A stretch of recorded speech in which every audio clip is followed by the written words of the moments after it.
Okay, so hello everyone and welcome to Pause and Pivot Cafecito Chat. I'm Margarita V, a health and wellness coach devoted to reading books. So whether you're joining us live or watching the replay on YouTube, welcome. Each week we gather around a thoughtful book. Not because we've read the book, but to really get into the big ideas in these amazing books to help us better understand and to pose questions about how we live, work, and flourish in life. So if you enjoy these conversations, I'd love to invite you to like this video, subscribe, and perhaps consider sharing this channel with someone who enjoys books and lifelong learning. Our mission is simple: to inspire more people to read more books. In the beginning of our journey early this year, we started with the idea of getting people to read at least one book this year because we found the statistic that roughly 40% of Americans have not read even one book in the entirety of 2025. So our goal is just to inspire people to read more books. So this month we've been exploring 4 dimensions of flourishing around eat, move, sleep, reminding us to care for our bodies through the small daily habits. Then we went to the blue zones around the world, showing us that our environment and relationships, how they shape not only our culture, but our health and longevity. And then last week we talked about the how of happiness, one of our favorites, right? Reminding us that happiness isn't something we simply just find. It's something we intentionally cultivate and in our own way, right? So this week, my friends, we are diving in. We are concluding our June list of books with one of my favorites, which is Flow. A book that asks a question I believe is more relevant today than ever, which is, how do we reclaim our attention in a world designed to distract us? So we'll go right now to connect with our friends that are joining us today live. But real briefly, we always say, why does this book matter? So, this book was written in 1990.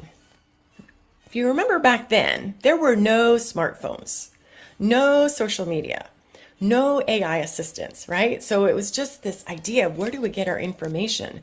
So there was less of that endless notifications competing for our attention. And yet I found myself really thinking, this book may actually be more important today than when it was first published. Because perhaps the greatest challenge of our time isn't information overload, it's attention overload. We're constantly connected, yet often disconnected even from ourselves, disconnected from our bodies, right? Disconnected from our thoughts, and disconnected perhaps from each other. So Mihaly reminds us that our quality of our lives depends on the quality of our attention. And in the age of AI, I believe one of the most important human skills we can develop is the ability to consciously choose where we place our awareness, moment by moment, choice by choice. So before we dive into the book overview and the author overview, let's check in with our guest today. I'm super excited to welcome in. So let's welcome in Colin and Brett. So welcome. Thank you for joining us today for our Cafecito Chat. So Colin, let's welcome our new friend today. Everyone, Brett is one of my oldest friends. We met playing on the beach, pursuing one of our flow activities, beach volleyball. So we are so thrilled to have Brett joining us today because Brett actually studied with the author. So Brett, welcome. Tell us what you're excited to revisit in this book, or just what would you love to share about this book in general? Well, we met when he was writing it, so that's kind of interesting. No kidding. 1990. I'm kidding. Right around that time, I was fortunate enough to be in a small cohort in a doctoral program with him in positive psychology. It was really one of the the first few cohorts that he had at Claremont Graduate University. It was great to meet him and work with him and spend some one-on-one time with him as well. He goes by Mike, um, and Yeah, he's such an understated character. He's very humble, everyone, and he was in contrast to Martin Seligman, who the story of positive psychology really, and it's been a long time since I've really recounted it, but so it gets pieced together that there was a summit.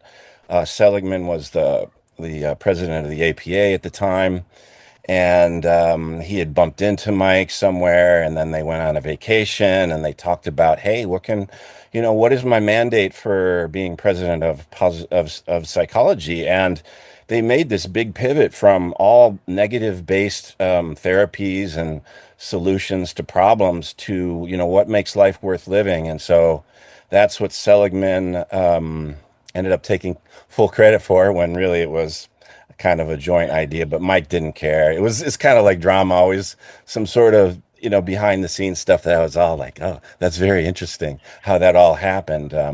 The positive psychology movement, which is really the scientific study of what makes life worth living.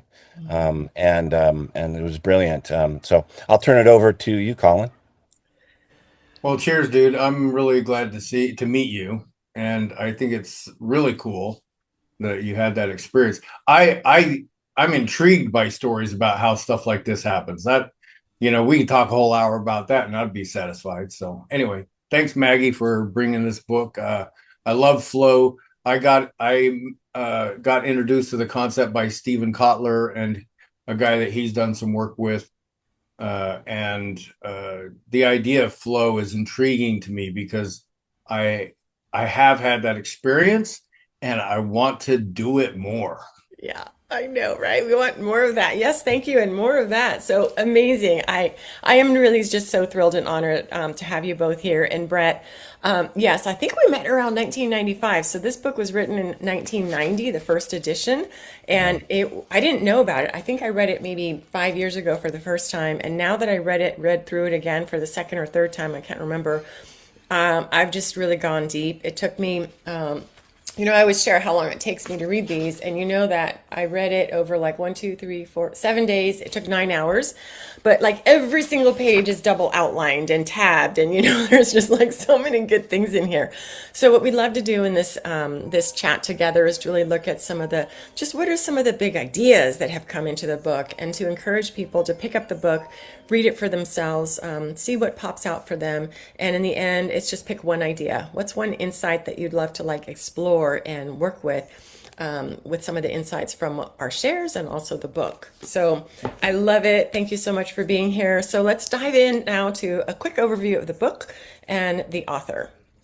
Okay, so welcome to our review of this amazing book, Flow, The Psychology of Optimal Experience by Mihaly Csikszentmihalyi. That's how I pronounce it. I know Brett calls him Mike, but I just can't do it. So I'm going to call him Csikszentmihalyi. This amazing book that we're going to look at today. Recap of this month, we've been looking at our journey through human flourishing, through the different books of Eat, Move, Sleep. Week 1, then we went to the Blue Zones, and last week, the How of Happiness. So wrapping up our collection of books for this month. And so flow, can we create a life of deep engagement? We're looking at this field of the positive psychology and particularly of the optimal experience.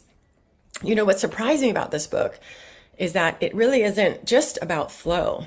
It really is about this idea of consciousness, how consciousness shapes our experience by essentially where we put our attention. And in a growing space of distracted economy and in schools and in life, attention is becoming our greatest resource. And flow, as the term that we'll move into a little bit soon, talks about this experience of flow emerges through meaningful challenge. He talks about the quality of our inner life and how that actually shapes the quality of our outer life. And so it's this connection, this flow from our inner consciousness to our connected outer experience of life. And this view of growth. Growth creates fulfillment. It has the opportunity of creating fulfillment. So Csikszentmihalyi spent decades studying artists and athletes and musicians and surgeons and scientists, everybody, right, that had reported feeling these experiences of flow. Just everyday people as well who experienced moments of complete engagement. So he really wanted to understand, what is this concept around flourishing, a flourishing life? How can it be intentionally designed? And one of his questions was, what makes life deeply worth living? Not simply what makes us comfortable, but what helps us become fully alive. So the idea of Mihaly, we'll go to Brett to maybe explore a little bit more of the details, but Mihaly Csikszentmihalyi was a psychologist, researcher, and a flow pioneer with Claremont Graduate University, an early pioneer of flow research with decades studying optimal experience and really doing his work around this concept of flow.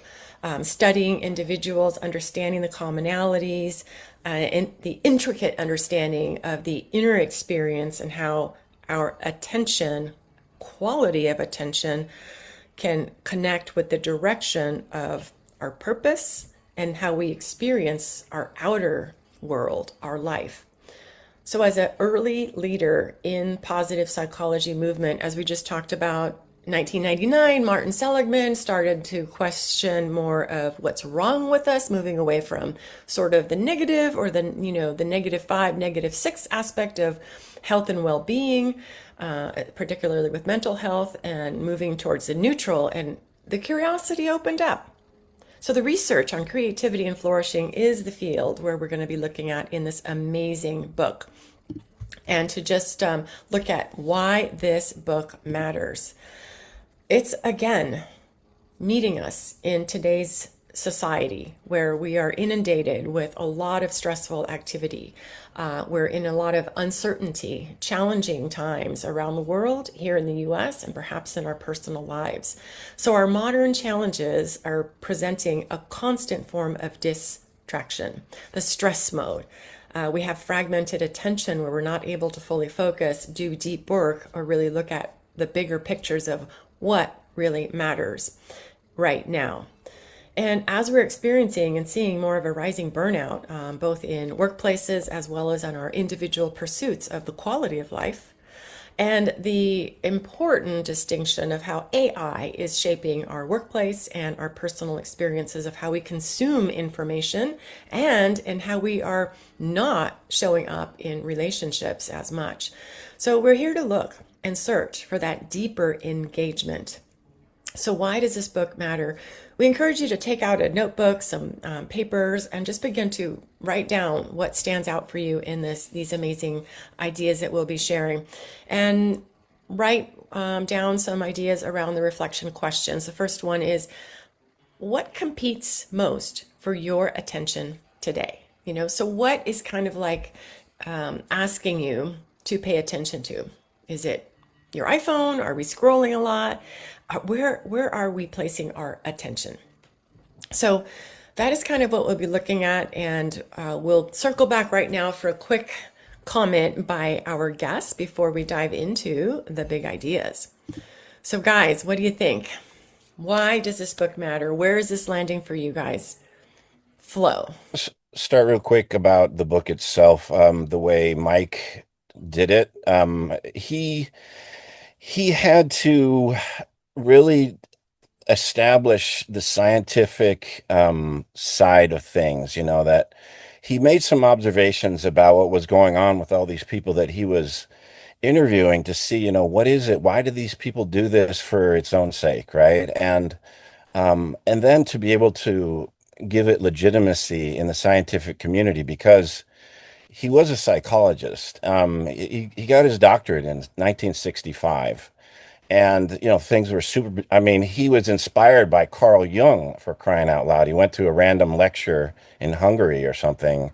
So it's like this goes way back. And so he was really a founding Absolutely. A founding person in this method called the sample ESM is a sampling method.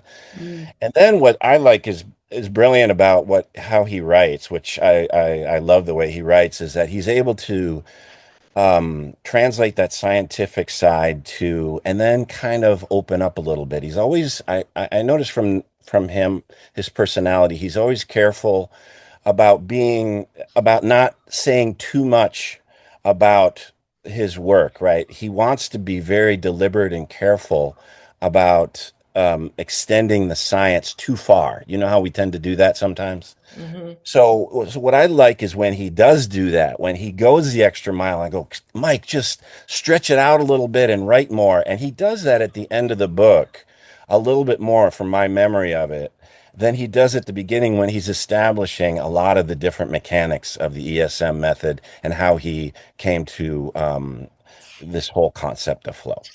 Oh my gosh. Thank you so much for bringing life to this book, how it's shaped, the background. It's amazing. I would love to have met him. I know he recently passed not too long ago.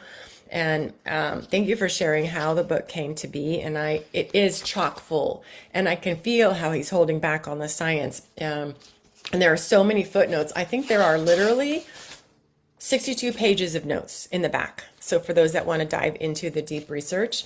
And so just to orient folks of course, we encourage everyone to get this on your bookshelf.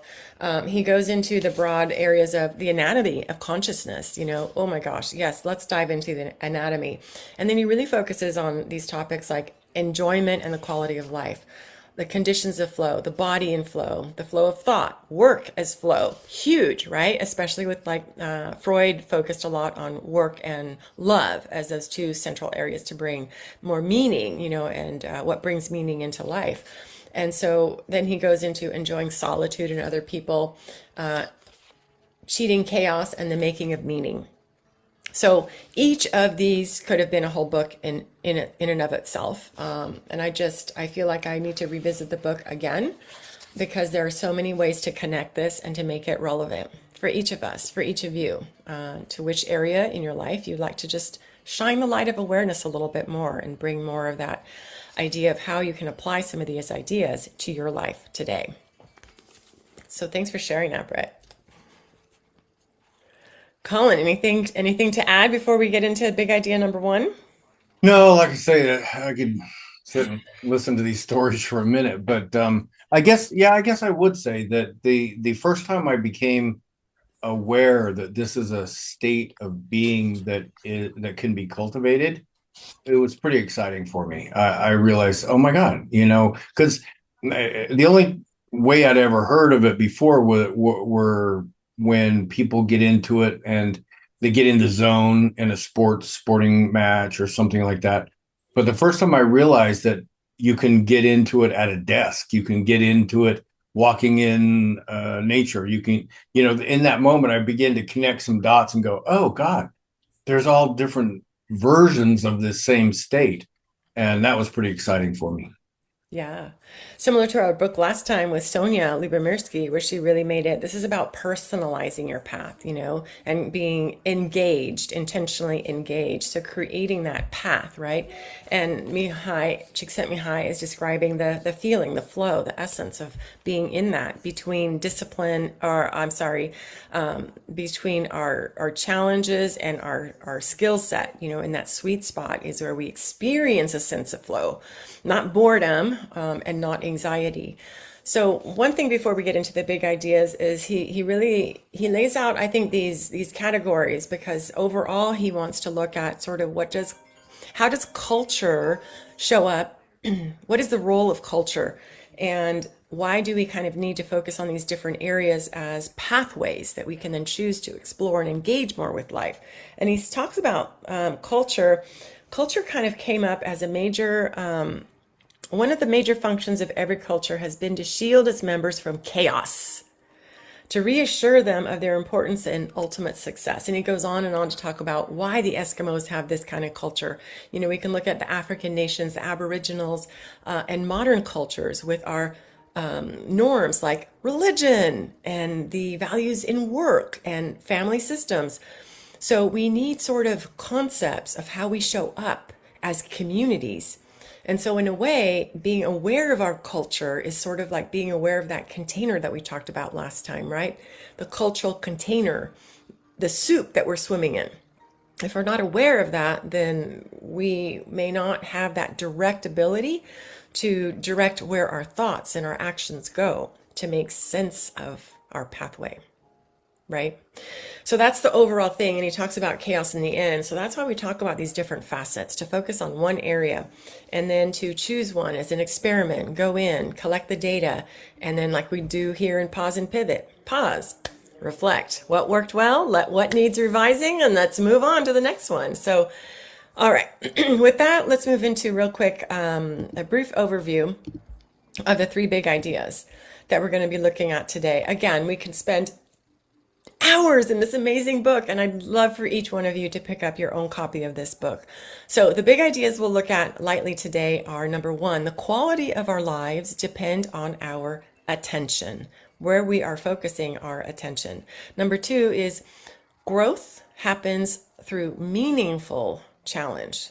So what is meaningful and what is challenge? Sort of that idea of selecting where we grow. And number 3, a flourishing life is intentionally designed. So again, jotting down in your journal as you're listening to this, how might flow help us become more fully alive? So how is this landing with you? And let's dive into a quick overview of the first big idea. So number 1, first big idea is around this idea that the quality of our lives depend on the quality of our attention. So it's really bringing in the connection of the life out there that we think is somehow out there really begins internally with both how we're perceiving ourselves, those around us, and the circumstances. So he really looks at attention as one of the most important and precious resources. As we know, we've probably heard, where attention goes, energy flows, right? And so where is your life flowing right now? He refers to this, I believe, as psychic energy. So looking at where is our psychic energy going? Because this is sort of a limited area of paying attention. We can only pay attention to so many things. So every day we're making choices about where we're investing our mental, psychological, and emotional energies. And in today's world, those choices have become really much harder, right? So flow begins with first that awareness. And we want to caution, we want to bring in that idea of balanced self-awareness, not hyper awareness and always aware, but a conscious sense of being connected to being aware, paying attention to where we are putting our attention. Because what this book is guiding us to say is that attention inevitably becomes our life. It's not just a productivity issue, it's more of a well-being issue, a whole person issue, sort of a self-leadership. Where am I choosing to place my attention? And in the end, more importantly, this is becoming more of a humanity-based issue. So your reflection here is, just consider right now, where is your attention flowing more and more these days?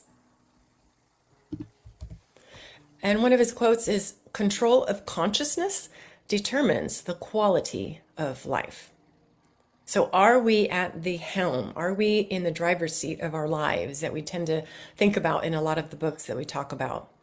So how do you intentionally return your attention? Okay, so you guys, big idea number 1. Where are we putting our attention? Are you feeling distracted? Are things pinging at you all day long?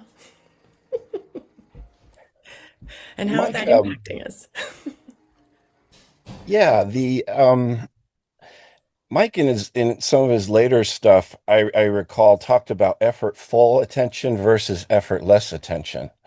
And effortful attention doesn't mean that you're bad at something or it's not worth doing. Actually, it might be hard, but it's just not in that proximal zone, that sweet spot that Maggie was talking about before. But it's still worth it. So what is it that gets you there when it's not easy, when you're not in flow, is something I think the concept he talked about was activation energy.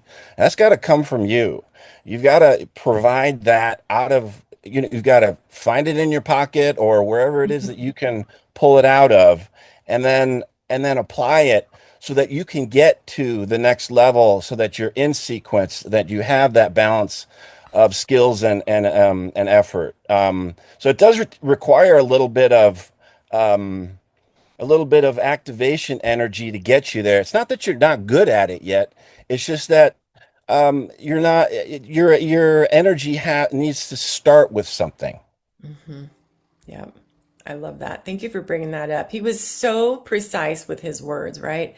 He really did look into the importance of the root of the words, the root source of the words, and how it's being applied and interpreted to modern context. So I really love that. And for me, what really stood out was that psychic entropy. He really talked about being aware that it's the path for nature is chaos.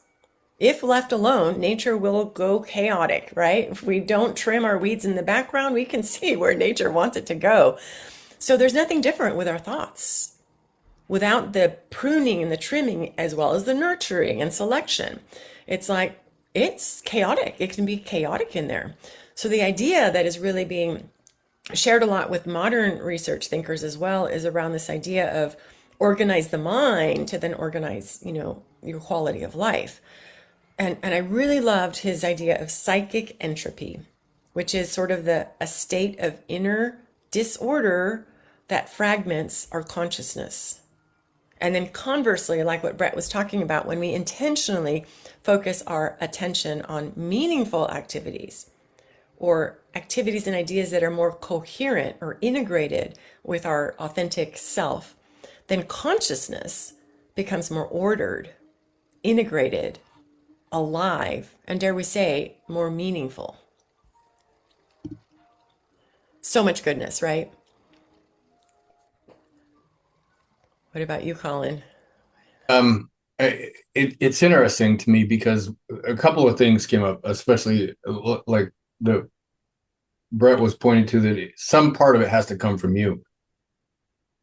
The thing that I've kind of taken from flow is that it's hard for a basketball player who hasn't shot thousands of shots to get into flow, because as Brett said, you have to get past the effortful, the effortful flow, or the effortful flow, and that only comes when things become automated within.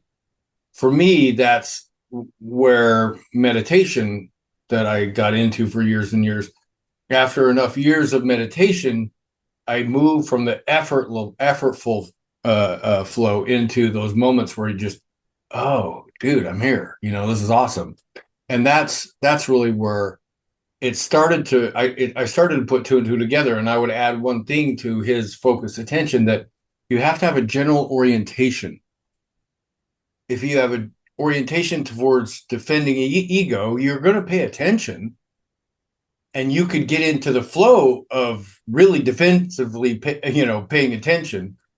But the orientation of our intention is important too. So just something to think about.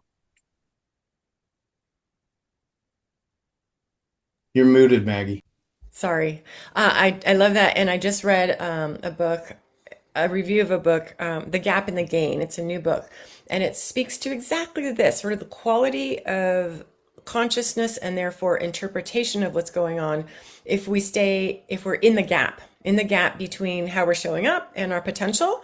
He says this is what's happening with most of us who might be hyperachievers, type A people that are always like moving the goalposts. We're never satisfied. And so we tend to be in that constant state of discontent.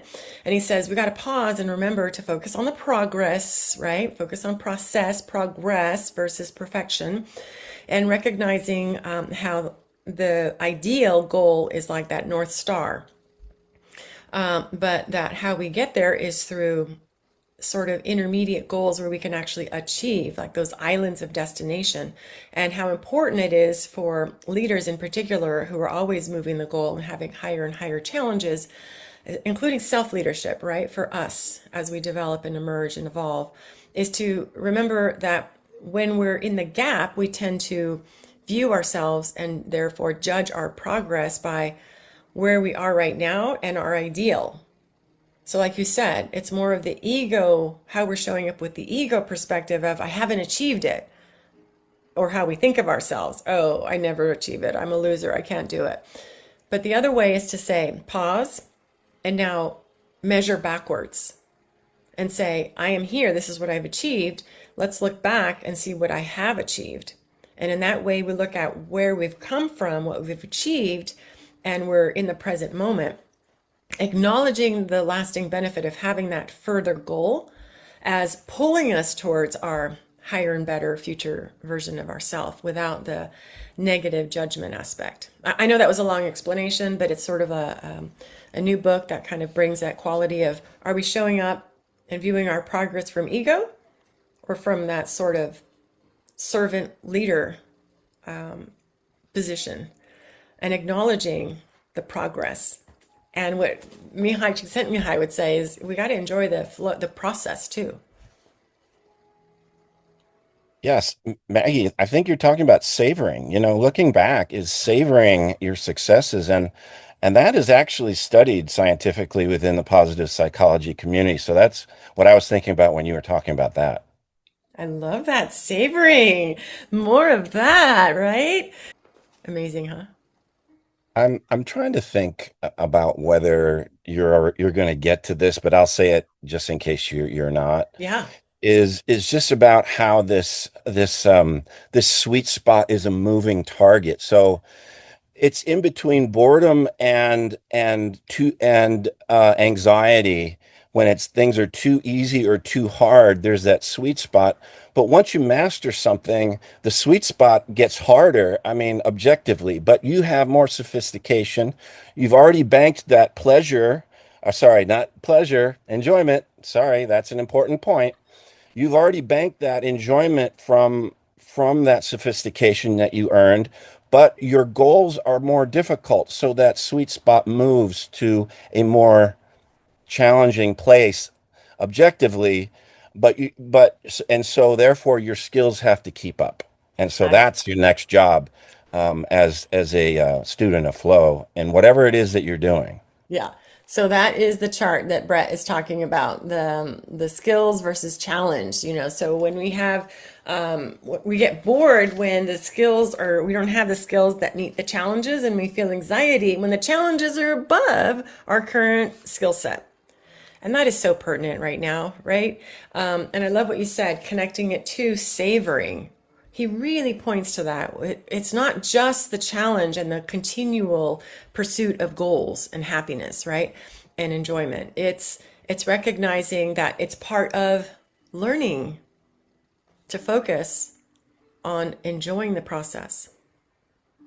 That we learn and we become what he calls more complex. There's a growing complexity when we get to a sweet spot of in the zone, challenges meet the skills. And in order to continue to be in the flow, as Brett said, we need to either, learn new skills or increase the challenge to get to the next level. We can call this next level. Flow is like next level, how to get to the next level, so that we continue to be on the edge, a cutting edge of our emerging self. I love it. So that's a really great way to segue into the next idea, which the next big idea is around growth happens through meaningful change. So really touching base on what Brett was just talking about around this idea of challenge. We're not here to avoid challenge. In fact, we're looking to recognize that growth happens on the other side of challenge, right? And growth and challenge can become sort of that pathway to enjoy ourselves, to discover newer skills, to feel amazingly rich and satisfied with ourselves for having gone through a period of discomfort. So human beings flourish not through comfort alone, but through meaningful challenges, that stretch our abilities while fully engaging our attention.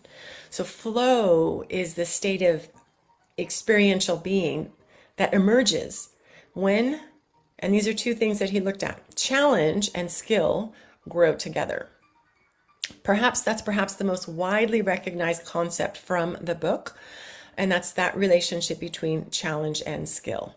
So when challenges greatly exceed our abilities, we experience anxiety. So challenges can stretch us, but when it's too far, just like we talk about the rubber band, it can snap us, right? So when our skills greatly exceed the challenge, on the other hand, boredom can ensue, right? That's usually what happens.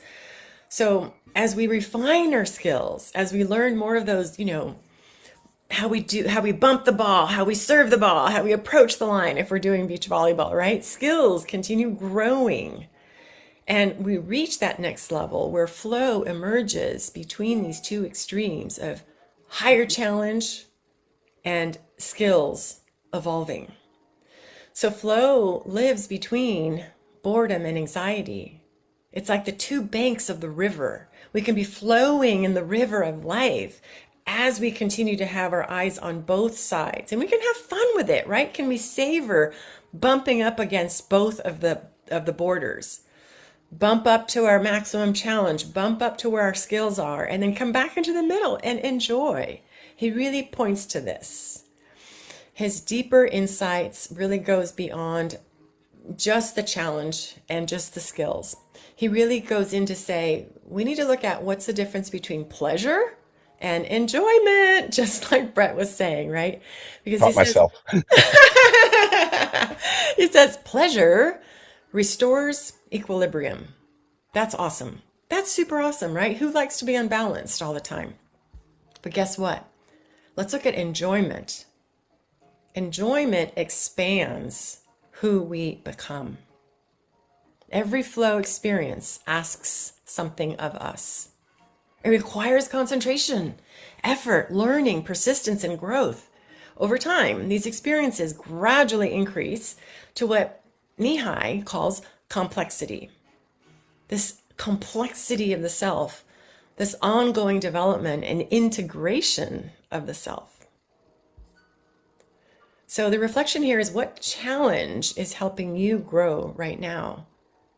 And can we use some of these ideas of the two river banks, of the challenge and the skill, and getting back to the center to enjoy that flow and be open to connecting with the enjoyment, to allow that to transform us to a sense of our next size, like we're shape-shifting into a higher shell of a snail, right? We're moving out. We need a new size snail shell. Okay, so the quote here is, the best moments in our lives are not necessarily the passive, receptive, relaxing times. So these usually occur when a person's body or mind is stretched to its limits in a voluntary effort to accomplish something difficult and worthwhile. So we can look at these, again, meaningful, creative aspects to ourselves that allow us to meet the challenges, to grow with skills, to find and experience that enjoyment as we then experience new levels of that complexity of self. I know for you, Brett, I know for me with playing volleyball, level 1, I could barely bump the ball. Or remember how to put sunscreen before getting sunburned. And then you grow, you learn new skills, you get a coach to train you more skills. You then self-challenge yourself to pick, maybe I'll enter a tournament for amateurs. And then you grow, you lose some, you win some, and that amazing feeling you have, that sense of pure enjoyment, because I conquered my prior level of ability to face this challenge, or I learned new skills, and they allowed me to have this experience. So I remember when I was learning beach volleyball, and I asked somebody, I said, when you go up to block, because I'm 6'6", right? So I'm very capable of getting up there and doing something, right? But so I was asking, do I put my hands over the net, or do I just try to reach as high as I can? I remember asking somebody that, And so I think that's just an example of not that the answer is important right now, but I remember the question was important at the time because I look back and kind of laugh like, okay, that's what I was ready for at the time. And so it's about a readiness. You ever try to teach somebody something that they're not ready for and explain it to them? It's too much. And so, but what's brilliant about it is that that integration part Maggie talks about when, oh, you've got it. Okay, now you're ready for more sophisticated questions. And so then you ask them. So it's this constant opening and closing of the which creates that complexity. And Mike talks about that either in that book or a different book, but I can't remember. Um, it's just a great way. It's just a great way to approach tasks and things that you love doing is to kind of think of it this way, in my view.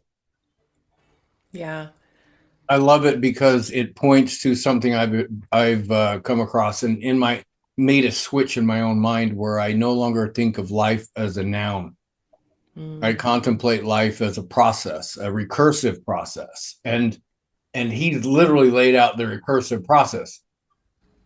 I move towards a new process. My skills are challenged. I don't want to get too challenged to where I move into anxiety and pull back. I stay in that sweet spot where I'm challenged just enough, and then I gain the skill, and then I recursively start it all again. And the more I've adopted that idea about everything in life, whether it's relationship or uh, what I'm doing creatively, or the more I look at everything as a process and not become so outcome focused, it has helped me deal with those moments where my skills were not up to snuff, where typically in the past, if that happened, I could find myself slumped in my couch going, oh God, I don't want to do it anymore or whatever. So I love that he literally is naming something that I've kind of discovered in my own world. Yeah. I'm so happy. And we always talk about here life is a practice, right? What we do here in Pause and Pivot is to recognize we can go 10 years without being redirecting that awareness inward to say how are we doing in our authentic path in life. And instead of waiting 10 years to make that big switch, we say let's pause and pivot frequently, like that 1% correction of the space shuttle going to the moon, right? We want to correct all the time so we stay kind of on point. But we're bringing here the opportunity to also consider enjoying the path, enjoying that process. And one key idea here is to look at how we look at leisure, how our culture perceives the importance of leisure and its role in our different areas in our society. So whereas leisure used to be something that we refined and we evolved and we did many different things in our life, we were in the Renaissance areas, people were poets and artists and musicians, and also they owned farms or something, so they were multiple things and had high levels of capacity and skills in many different areas. Thus the Renaissance man concept, right? And now it's more of like your work kind of defines who you are, whether you stay at home or you're a corporate person.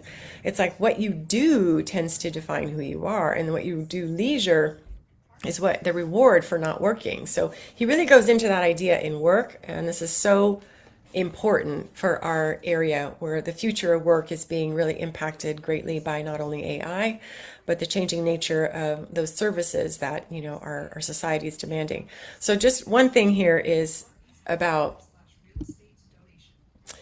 modern culture often encourages us to pursue leisure through just relaxing, through something convenient, through the idea of being comfortable, relaxing in my hammock. I've got my drink, and I'm doing nothing. And so the concept here is to recognize that there's this other idea of being more fully engaged in life and bringing more of ourselves. So bringing it more intentionally, more meaningful experience as we sort of move to become more of that complex aspect of our being. So experiencing that sense of flow not just through non-doing, but through the amazing benefits that come from experiencing like a deeper sense of what we're made of, what we're here to explore and experience at those outer edges of our skills and challenges. So he calls this he brings into mind here a term called the autotelic experience. So auto comes from the two Greek words, auto meaning self and telos meaning goal. So it refers to a self-contained activity, one that is done not with the expectation of some future benefit, but simply because the doing itself is the reward, right? So for me, I just discovered beach volleyball. I didn't intend it. It wasn't a thing I meant to. I just discovered it on the beach and it caught me, right? It grabbed my attention. And eventually I organized my time and my activities to kind of refine the skills and the challenges. So I wanted to stay in that sweet spot, to feel the flow, to be in the experience and the enjoyment, with my friends like Brett, and to experience that amazing expansion of self through leisure. So just challenge that. So leisure, how do we view it? What are other ways to experience it if we're so inclined to also pursue those pathways of growth in ourselves? Lots of great terms in here, you guys. Any other ideas on this? Autotelic. Yeah. Just a quick note about this pleasure versus enjoyment thing. Enjoyment has everything to do with flow. When you're in flow, that sophistication gives you that feeling of enjoyment. The study of positive psychology doesn't necessarily disparage sensory experience. It's its own value as well. I just wanted to point that out, but that's not what flow is about. Is that feeling of like, that tastes good, or that, ooh, that felt good, or a jacuzzi feels good. That's a sensory enjoy pleasure. It's easy to mix those two terms up, but it's not to say that those things are not of merit as well. But flow is about the enjoyment, this process of things that ensue. He talks about pursuing it versus it ensuing. It's kind of like you can't control it flow to happen. It ensues. So I thought that was an interesting word, pursue versus ensue, when it comes to the concept of flow. Yes, and Viktor Frankl really talks about that, right? You cannot pursue happiness or success. It ensues by the right doing of activities. It's just like a natural positive byproduct of a life well lived. Yeah, I love that. It reminds me of the exploration of the things that are symptoms of a life well lived, and that points to that same ensuing process. It emerges. It's an emergence from that enjoyment emerges from the flow. I think about the few times, well, not few, but the times when I've really gotten into something that I'm doing, whether I'm writing or playing something physical or whatever. Those moments where time just goes by, right? And what emerged from that, if I go back and savor, I love the fact you brought up the savoring, Brett, because all of a sudden I spent a little time in this very conversation doing some savoring of some moments, and the realization of how cool that is, that you can really pull out those contrasts. Yeah, I love it. And Brett, back to what you were saying about pleasure, there's the idea of like hedonic pleasure, and eudaimonic pleasure. So it could be, a different direction of it or purpose for it, and how it's either an aspect that's expressed from that evolving, more complex being, or just a sensory pleasure, temporary enjoyment. I love it. So with that, let's go ahead and move to our third idea. So the big idea number 3 is a flourishing life is intentionally designed. Flow is not merely an occasional peak experience. It can become a way of living. So as the book progresses, Csikszentmihalyi gradually shifts from discussing individual flow experiences to experiencing how An entire life can be organized around engagement, purpose, and meaning. So he examines areas like work, leisure, relationships, creativity, and learning, demonstrating that each of these components can become a source of flow when approached with intention. So bringing the flow in sequential moments, repeatedly orchestrating our environment so we can enjoy those continued flow experiences. Then we can bring meaning, how we can have this aspect of coherence. And then he also looks at purpose, how purpose sort of has that direction. And he talks about building a life theme. He introduces the concept of a life theme. And that is sort of like organizing how purpose brings coherence to many dimensions of our life.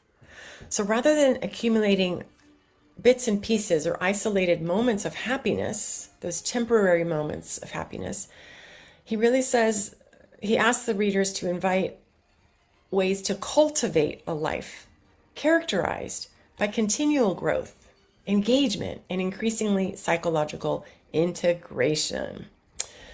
So perhaps one of the book's most beautiful insights appears late in the text, and he talks about goals justify the effort they demand at the outset.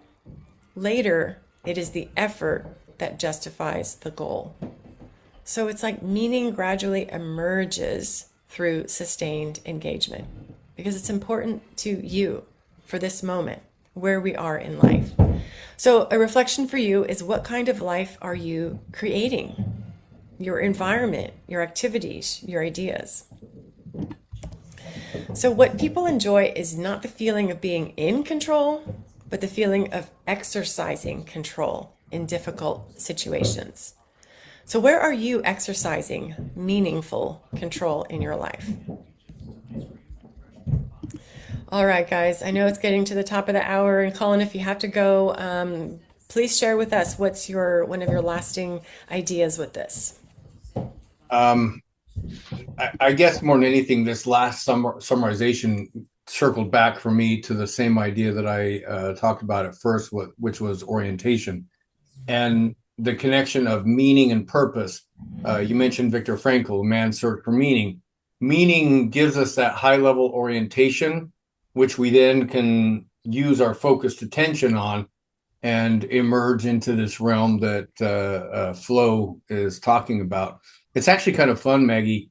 I'm just going to give a shout out to you because you said this is our 20th episode. And frankly, when you first started it, I had no idea how much it was going to affect my life. It's really been such a positive influence. I really appreciate it. But to come full circle now and to realize that we're really bringing a lot of the concepts that we've pieced together throughout the last 6 months, and I can just see it now. There's this structure in front of me where we have meaning, purpose, gives us orientation, focused attention, gives us an emergence of more life, and frankly, that's just freaking awesome. To put it plainly, yes, I agree. Well, I'd like to put it more plainly, but we're being appropriate here. So anyway, no, it's really magnificent. I just really appreciate the direction, and this book seems to cap off not only the month, but really it puts kind of a cherry on top of the whole last 6 months. So it's awesome. Thanks, Colin, for being here the whole time. And like we said, what we're doing here is just encouraging people to read books. Dive into one, look at the ones we've looked at, but pick one. And what we've discovered is that each one serves as a little pebble. We don't see the whole path. We don't understand. We don't have the solutions. We're not looking at that. We're more curious of asking questions, being present. And here in Cafecito Chat, it's about sharing our individual different perspectives and from our different cultures. You from the Maori, me from the Latinas. And when our other guests show up, it's from their perspective. So we're here to, we're not here to be a cultural soup where we all become the sameness. Modern America, modern world is multicultural, multidimensional, and we bring our multiple ways of viewing wisdom. Yeah. And when we share it, we create a whole new interpretation of all of that for us. So I do also want to acknowledge Brett. Brett, you have added a ton, man. Seriously, I've really enjoyed the commentary, your awareness of the concepts and stuff. It's just I can see why Maggie invited you. That's great, man. Thanks, Colin. I just wanted to add to what Maggie was talking about with the life theme question, and I alluded to it a little bit earlier, and I don't have any inside information on this through Mike, but he wrote a second book in 1997 called Finding Flow, and that was really 7 years later. And I have a feeling that when you're talking about a life theme, you can't study life themes very easily. And so I love it in later, like Maggie says, latter part of the book is he free flows, free forms. I'm not going to keep using that word flow. You hear it all over the place, by the way. I hear it on TV, and people just use it very kind of loosely. It's fine, but the he does such a he's such a beautiful writer, and those later chapters, I just wish that first book he did more of it, but he really stuck to the science because scientists are insecure because they're going to be criticized for their work. And he invented the ESM method, which is this, it's really a beeper. It's a beeper that pings you to say, okay, now you got to fill out your survey. And he invented that method. I think I'm pretty sure that he did. I want to give proper credit there, being a careful scientist myself. And so the second book, I feel like, and I didn't, like I said, I don't have inside information, but I think he wasn't done free forming about what flow, how great this thing is that he discovered and that he wrote about 7 years prior. So if you do have a chance, this is my plug for the 1997 version of Finding Flow, where you see a little bit more of what this guy, you really love. I fell in love with the first book and then more in love with the person kind of after reading the second one. And by the way, he writes a number of other topics like creativity and business topics. And so I went from one to the next. Anyway, I'll plug that one and turn it back over to you. Thanks. awesome. Thank you for that. We're always adding more books. But I know Colin has to leave. So Colin, thank you so much for joining us. We wish you well and happy summer. We'll see you soon. Yeah, thank you guys. Appreciate it. Pleasure meeting you, Brett. Likewise, Colin. Thank you. Cheers. Bye. All right, so let's go ahead and move real quick to our just summary of our big three ideas for today. Again, we just barely touched this amazing book, but the big three ideas we reviewed today were attention creates experience. So where are we putting our attention? Number two, growth requires challenge. Can we reframe how we view challenge as now a possible pathway to experience more of that enjoyment as we become more of those complex versions of ourselves? And then the third idea is this last one we reviewed around designing a life worth living, sort of a life theme, and how can we design the plot in our life and learn to create pathways that connect us with enjoyment and individual meaning along that path. So as you begin to wrap up a reflection for yourself, reflecting around the concept of flourishing, flourishing begins with where we place our attention. How can we pause moment to moment to really reflect and connect back inward with where we are in life? So a bonus for today is looking at the conditions that create flow. So if you want to take a snapshot of that, these are some of the ideas that were proposed in the book, some of the conditions that were associated with some of the individuals that he researched that had declared they had experienced these moments of flourishing and being in flow. And then the last idea is to create more flow. So practical experiments. Again, just pick one. So look at one of these and just kind of pick one. Do one. Put it into play. Have fun with it. And then make sure that you collect the data to see what worked and then what you can change up to have a new experience on the next time. So, closing reflection, flow has been amazing. And again, it's just sort of a beginning of the next step for us. So, we want to always remember to move from insight into action. What is one idea or insight that you'd love to begin to work with, or one habit or thought that you'd want to stop, and begin to put it into practice? And that's how we focus here in Pause and Pivot. So with that, before we wrap up, just thank you to connect with us and to receive our weekly book summaries and some of the occasional reflection worksheets. Please download the QR code to join our private WhatsApp chat group. So thank you for joining us today. Let me circle back with Brett for our final reflections.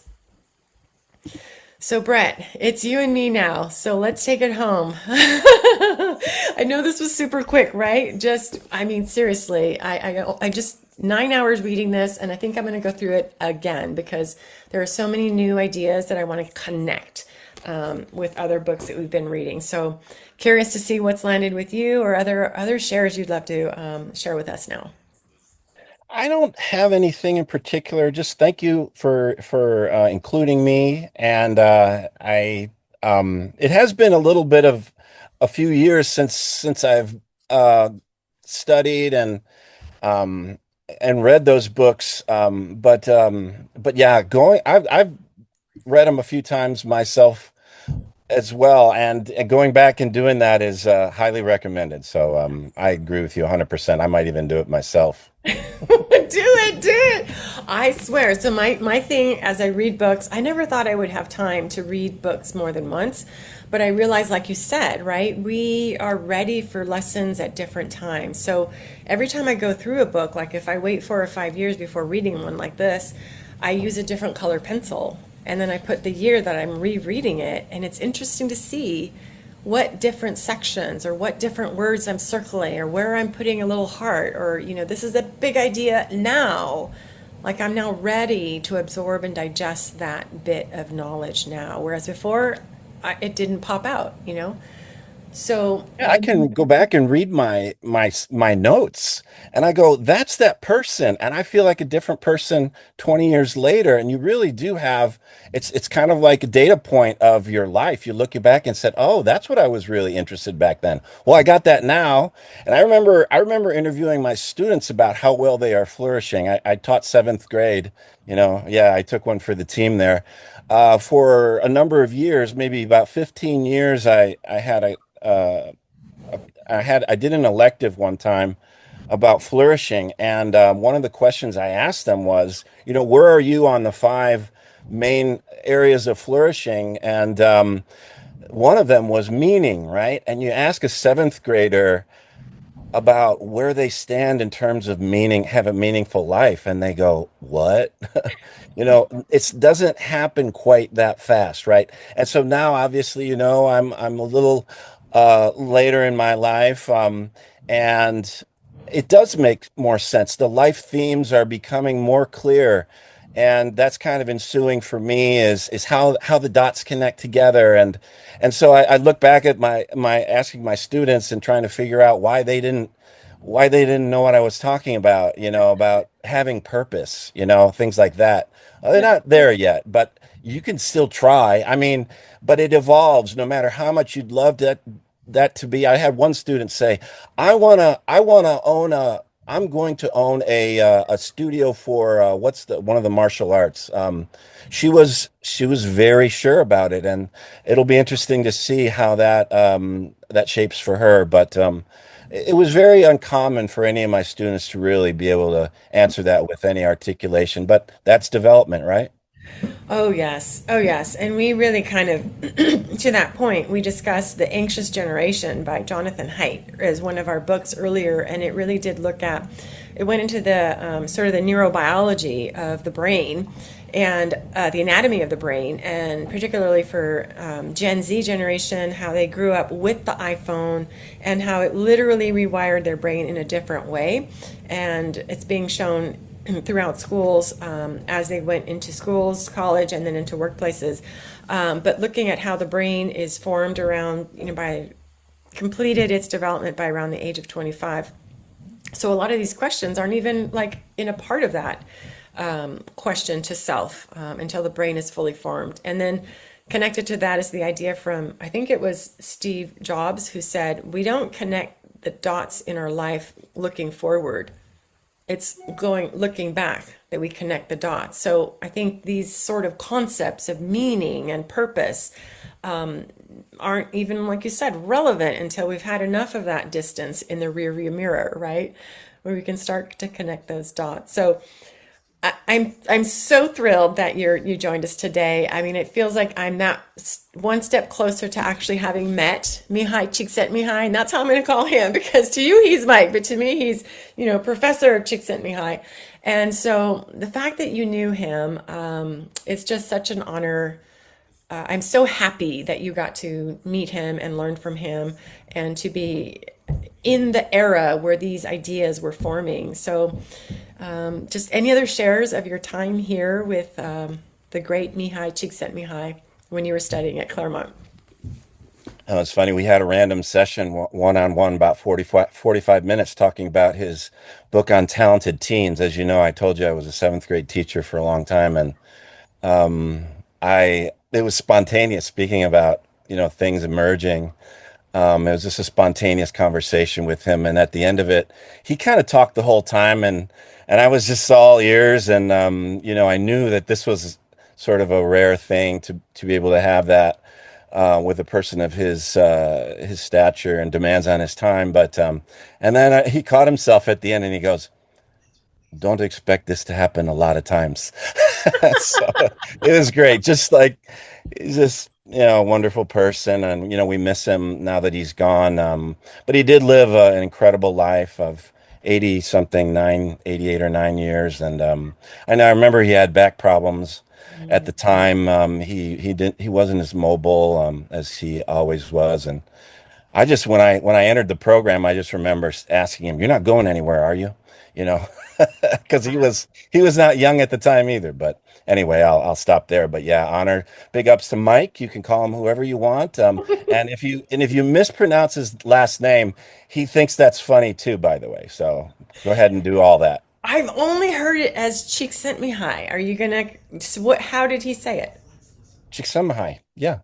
Csikszentmihalyi. Yeah. Okay. That's how I'm going to do it. That's how I'm going to do it, my friend. So thank you again, Brett, for joining us, for staying with us for the whole discussion on this amazing book. Again, it's one of my faves. It's one of my core books. I think I'm going to read it again. And I'm going to read it at the last part of the day so that these ideas are just continuously being digested as I'm sleeping, and letting those ideas integrate right into my memory and connecting all those amazing thoughts. So our friends, thank you for joining us today as we head into our summer pause. I want to leave you with one final thought. This month we've explored how to care for our bodies, how to cultivate healthy communities, how to intentionally create happiness, and now how to reclaim our attention with the idea around flow. And to me, these aren't separate ideas. They're all invitations, right? Invitations to become more fully human, more present. My hope for each of us this summer isn't that we simply accomplish more, it's that we experience more presence, more wonder, more meaningful conversations like these, right? More moments where time disappears, because when we're fully engaged in something that matters, then we really connect with that enjoyment and the meaning of the moment. So thank you, Colin, for being here. Thank you, Brett, for joining us, for sharing with us your precious experience and memories with Mihaly Csikszentmihalyi. Thank you for everyone who's joining us this month. Please enjoy your summer, keep reading, and remember, here in Cafecito Chat, we pause not to stop. We pivot toward what matters. So thanks, everybody, for joining us. Wishing you all well. Bye-bye.